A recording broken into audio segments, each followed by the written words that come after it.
Om Swastiastu. Baik, kembali lagi bersama kami Taksu Poleng. Masih tetap dengan keadaan Indonesia yang lagi terpuruk. Nah, untuk meminimalisir kan kita tetap berdua aja nih sementara, teman-teman. Nah, kali ini kita akan membahas sesuatu yang paling banyak dibahas lah. Kayak kita mau cari zodiak atau gimana nih sekarang tentang telapak tangan gitu. Ya hanya banyak nih orang-orang yang lagi pacaran misalnya, dia melihat garis telapak tangan nih kapan jodohnya bakal datang kan gitu ya. Nah, tentang telapak tangan nih gitu. Kalau di Bali ya anggaplah khususnya di Indonesia, umumnya di Indonesia nih ya, khususnya di Bali. Apa sih pakem dasar kita membahas tentang telapak tangan? Kalau di Bali beliau tentang telapak tangan kan lebih banyak mengacu tentang sastranya beliau. Bahwa di dalam lontar kande sebenarnya beliau. Karena itu bahwa jari-jari ini adalah memiliki simpul-simpul atau pusat-pusat energi.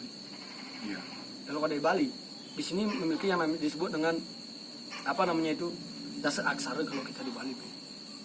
Di tangan aja. Di tangan aja. Bagaimana disebut dengan sabata inama siwaya. Bahwa di sini i dan ini ya. Jadi konsep di Bali telapak tangan itu sangat istilahnya mempengaruhi suatu kehidupan. Telapak tangan juga sangat membantu dalam hal baik itu yang bersifat negatif maupun positif. Karena banyak juga orang yang melakukan ilmu ngiwa beliau. Menyelakai orang menggunakan telapak tangan, baik itu sentuhan kan. Mungkin di Jawa ada gendam seperti itu. Hipnotis seperti itu ya. Kemudian pengobatan juga dengan media telapak tangan. Jadi telapak tangan atau jari-jari ini adalah memiliki simpul-simpul energi yang jika disatukan ini akan memberikan suatu efek yang sangat dahsyat seperti ini. Baik dengan kehidupan kita maupun kita lakukan untuk ke orang lain. Jadi pakem dasarnya lebih banyak sih ke kande. Kande tentang cikal bakal adanya manusia. Nah, kalau misalnya ini kan baru telapak tangan nih, Ju. Iya. Bukan gininya, berarti ada hubungannya nggak kalau misalnya kita sembahyang atau mengucapkan salam itu dengan Jadi prosesnya seperti ini, Bli. Kenapa kita sebagai Nusantara dulu kan salamnya seperti ini. Iya. Kalau kita Hindu, karena di sini ada seperti saya sebutkan tadi ada Sabata'i nama Siwaya. Ini adalah 10 aksara. 10 aksara ini adalah 10 aksara yang berada di luar manusia. Atau disebut dengan alam semesta, juga 10 aksara yang ada di dalam diri manusia. Jadi apabila ke 10 aksara ini menyatu, ini akan meringkas atau istilahnya mengkristalisasi menjadi satu, itu Om. Om itu adalah bisa dikatakan kata sandi atau aksara suci yang menyebutkan atau mewakili Tuhan itu sendiri. Jadi kemudian di dalam konsep kita Hindu atau kita di Bali beliau pada khususnya bahwa di sini ada disebut dengan pancaketirta atau energi air, pancakegeni energi api. Positif dan negatif. Kiri air. Iya, air atau disebut dengan negatif. Ya. Di dalam kanan kiri air dan api. Kalau dua binide negatif dan positif. Jadi apabila kedua kutub ini disatukan, dia akan menghasilkan sesuatu energi atau kehidupan. Seperti juga listrik. Jika listrik itu hanya ada kutub negatif tanpa adanya kutub positif, atau hanya kutub positif tanpa adanya kutub negatif, otomatis listrik itu tidak akan menyala. Jadi proses kita menyatukan ini adalah untuk menghidupkan roh di dalam diri supaya menyatu dengan Tuhan. Disebut dengan manunggalin kaulu Gusti. Jadi ini loh cikal bakalnya, penyatuan energi antara positif dan negatif. Penyatuan energi dengan mengucapkan kata sandi. Iya. Nah, ini kan baru telapak tangan nih. Bener. Misalnya garis tangan, apakah beda nih telapak tangan sama garis tangan? Beda beliau. Kalau garis tangan itu kan istilahnya memiliki arti beliau. Ya. Jadi kalau di Bali banyak sih yang membaca, terus terang ada sastranya, tapi saya tidak mempelajari tentang itu kata sandi atau yang diucapkan di dalam telapak tangan. Kemudian di Nusantara banyak tokoh-tokoh spiritual yang ahli dalam konsep membaca garis tangan atau kata sandi di dalam tangan. Jadi ini garis tangan ini ada artinya yang sangat mempengaruhi kehidupan manusia itu. Manusianya. Oh, berarti beda ya kalau kita membahas tentang telapak tangan, berarti hampir seluruh manusia yang Seluruh manusia. konsepnya sama, api, air, positif, negatif. Negatif. Kalau garis tangan kan beda-beda. Ya nih. mungkin kalau kita di Hindu kan ada aksaranya, mungkin agama lain beda, tetapi tetap ada positif dan negatifnya. Iya, yang tetap. disatukan seperti itu. Secara garis besarnya positif dan negatif gitu Iya. aja.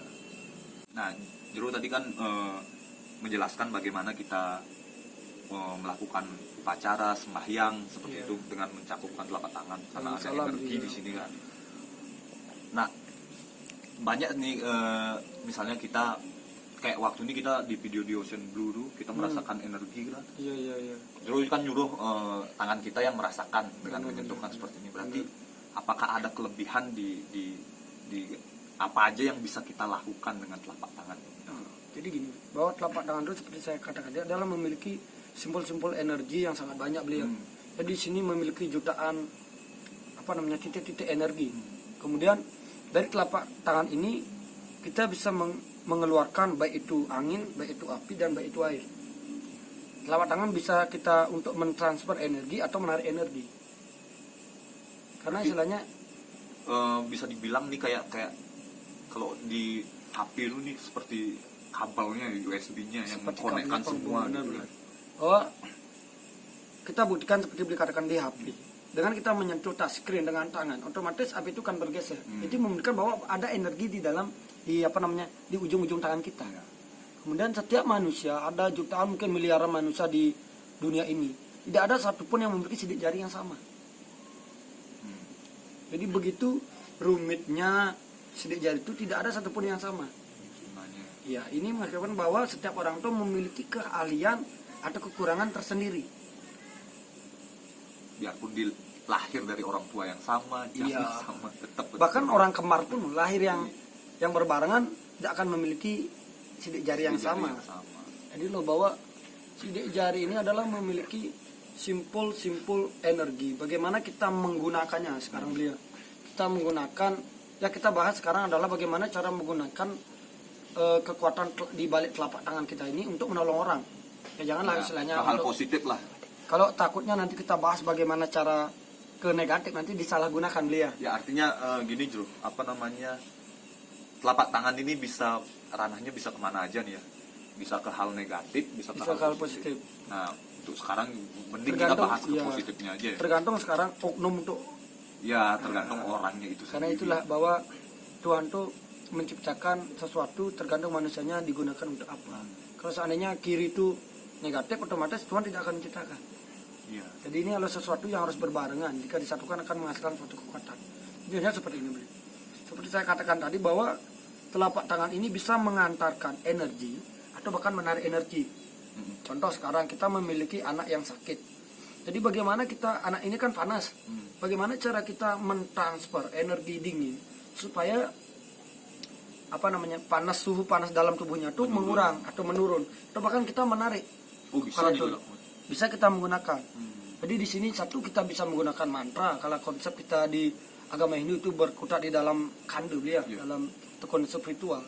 Juga orang yang awam pun bisa menggunakan itu. Dengan catatan kita adalah niat. Jadi pikiran. Jadi pikiran itu mampu mengendalikan apapun.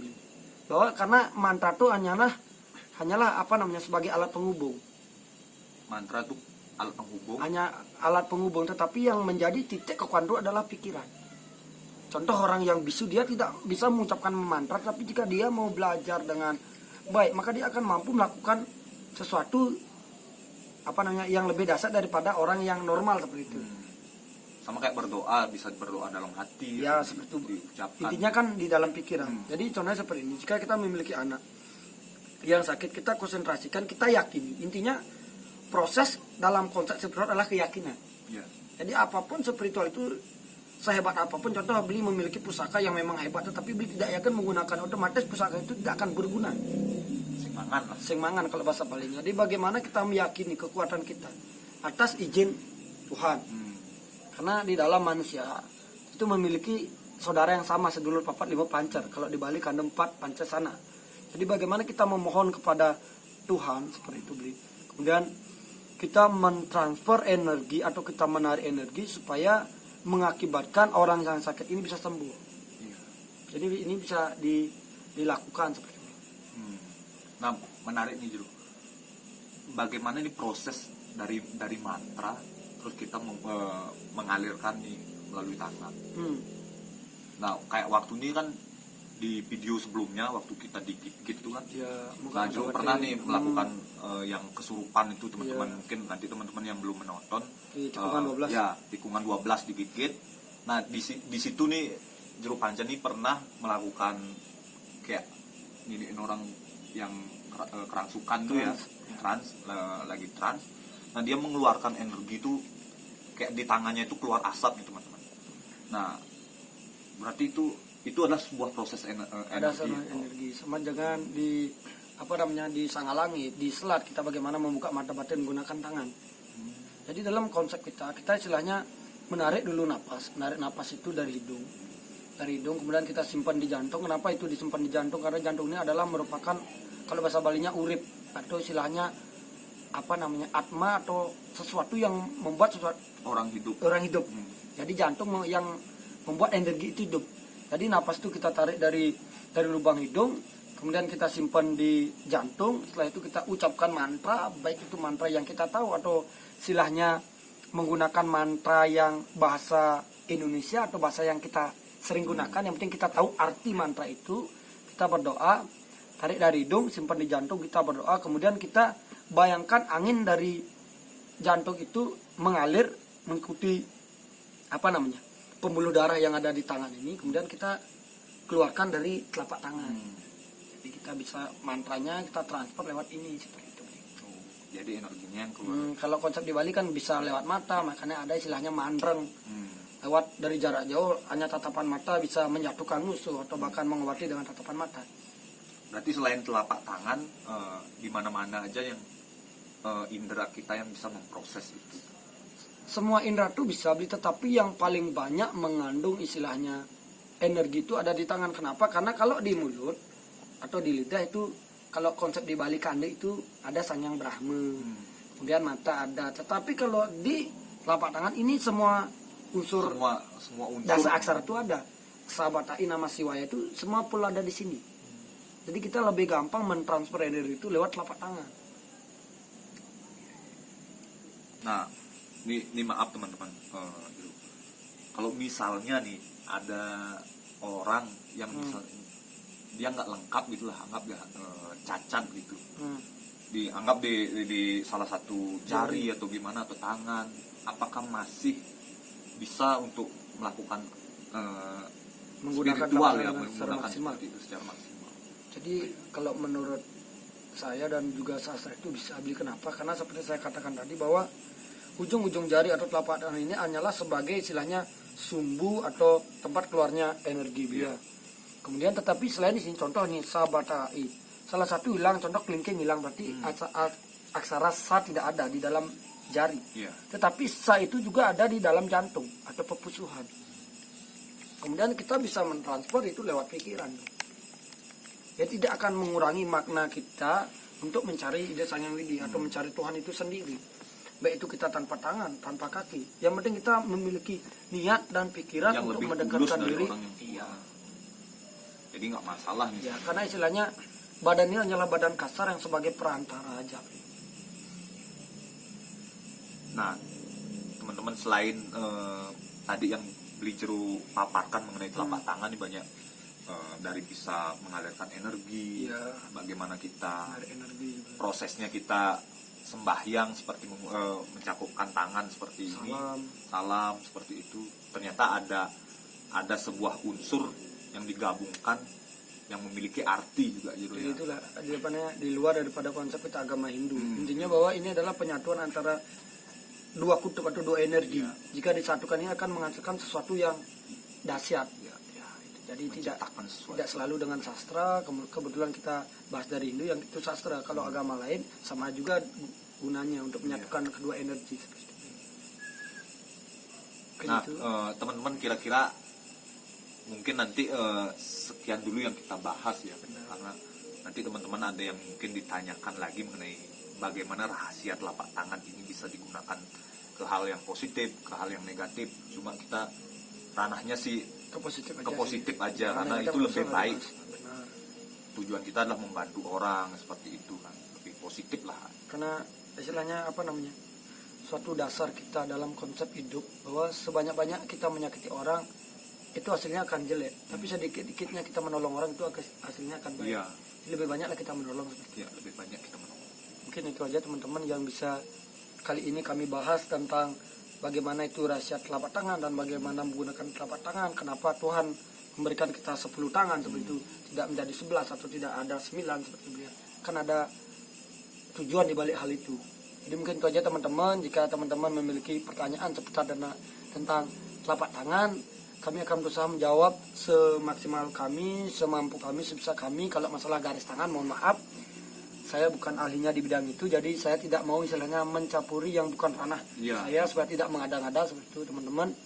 Jadi untuk teman-teman juga kami mohon maaf kenapa kami saat ini membuat video tidak menggunakan masker, karena himbauan dari pemerintah jika di dalam rumah itu tidak menggunakan masker seperti itu, beli dia. Karena ini di lingkungan tempat suci. Dan juga di sini istilahnya intern dan tempat ini tertutup, bukan tempat suci untuk orang luar, ini adalah tempat suci keluarga sendiri seperti itu teman-teman.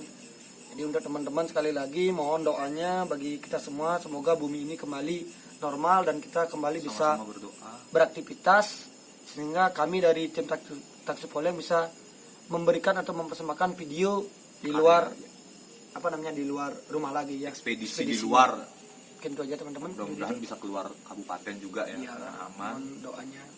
Nah, jadi apapun yang kita lakukan kan lebih baik untuk kebaikan orang banyak. Iya, benar. Jadi karena nasib tidak bisa diduga dan takdir tak bisa dirubah, hanya doa yang bisa merubah segalanya. Ingat like, share, dan subscribe channel kami Taksu Poleng. Akhir kata kita aturkan para masing-masing. Om Santi Santi Santi.